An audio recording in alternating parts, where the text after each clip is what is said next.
96 ক্ষমতা আসতে পারে নাই। আপনার 2001 থেকে 2005 পর্যন্ত দেশ চালাবার কারণে 2008-এ তারা ক্ষমতা আসতে পারে নাই।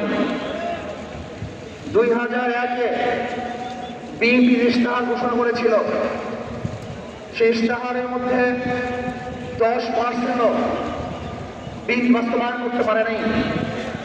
এমনকি 2001-এ বিএনপি ইশতেহারে 1 নম্বর শর্ত তারা পালন করতে পারে নাই। আমি বিশ্বাস করি আগামীতে ক্ষমতায় দিয়ে যাবে না যাবে জানি না, কিন্তু বাংলাদেশের জনগণ কোন দুর্নীতিবাজ, চাঁদাবাজ, দখলবাজ, খুনিদেরকে আর ক্ষমতা দিবে না। বাংলাদেশের জনগণ রক্ত দিয়েছে, জীবন দিয়েছে বাংলাদেশে চাঁদাবাজি করার জন্য নয়, খুন করার জন্য নয়, একটা দখল করার জন্য নয়,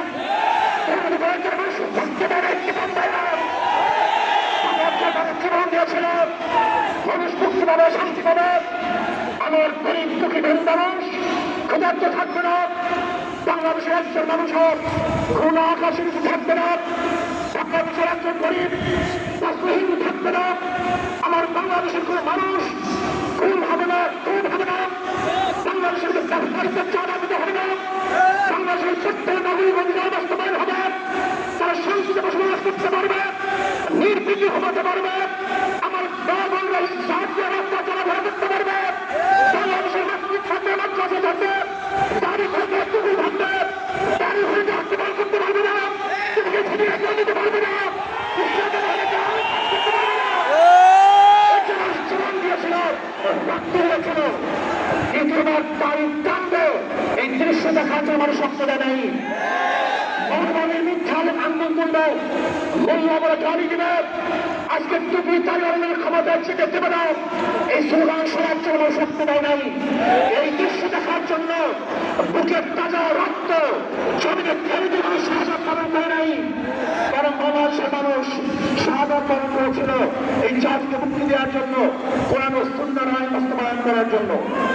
বাংলাদেশের মানুষ ওই ভারতের গোলামি করার জন্য রক্ত দেয় নাই।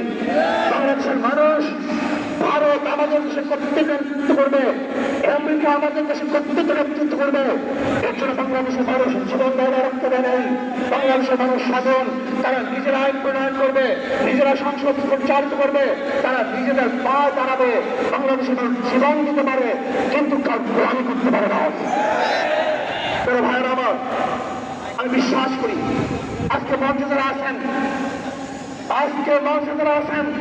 যদি আমরা মুনাফিকি না করি, মুনাফিকি না করি, মুখের এবং কাজের কথা যদি একসাথে থাকেন, মুখের সাথে কাজের যদি মিল থাকেন, আমি এই লক্ষ জনতার সাথে কসম করে বলতে পারি আগামীতে ক্ষমতা দেবে ইসলাম, ক্ষমতা দেবে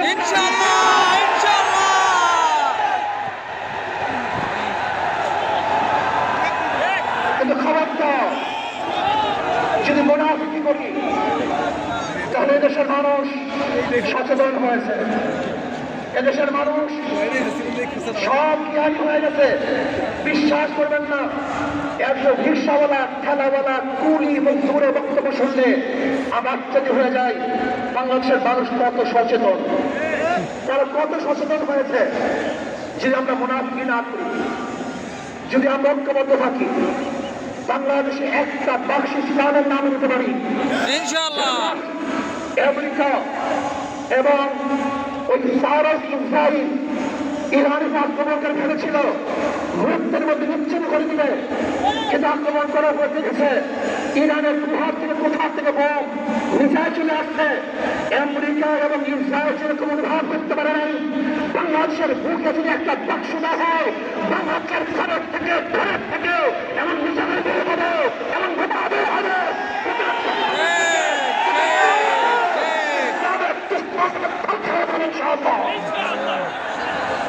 ঐক্য হন, মুনাফিকি করবেন না, একসাথ হন, ঐক্যবদ্ধ হন।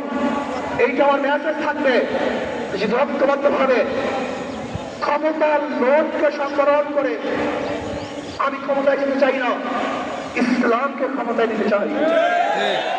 আমি ক্ষমতা চাইতে চাই না, কোরআন ও সুন্নাহকে ক্ষমতা দিতে চাই। যিনি আদর্শ পালন করেন, এই নীতি আদর্শ গ্রহণ করেন, ইনশাআল্লাহ নাসরুম মিনাল্লাহি ওয়া ফাতহুন কারীম, অবশ্যই সাবিরিন। সেই রাস্তা আমি দেখতেছি, মহান আমার চোখের সামনে আমি দেখতেছি। ওই সংসদের মধ্যে কলেমার কথা হবে, কোরআন ও সুন্নাহর কথা হবে, লা ইলাহা ইল্লাল্লাহর উচ্চারিত হবে। ওটা বাংলাদেশের মানুষ শান্তিতে বসবাস করতে পারবে। জুলুম থাকবে না, অত্যাচার থাকবে না, অবিচার থাকবে না। প্রত্যেকটা মানুষের প্রাপ্তি তাদের ঘরে ঘরে অনুষ্ঠিত হবে। আজকে আমার মা মনে করছে ইসলাম ক্ষমতা আসলে আমাদের অবস্থাটা কি হবে? ইসলাম ক্ষমতা আসলে প্রত্যেকটা মা বোনের ন্যায্য অধিকার প্রতিষ্ঠিত করা হবে। ইসলাম ক্ষমতা আসলে আগামী 5-10 বছরের মধ্যে সমস্ত গরিবরা দরিদ্র সীমার উপরে চলে যাবে। ইসলাম ক্ষমতা আসলে 28 লক্ষ কোটি টাকা বিদেশে পাচার হবে না, দুর্নীতি থাকবে না, জুলুম থাকবে না, অত্যাচার থাকবে না, নির্বিচার করে মানুষ আর খুন হবে না।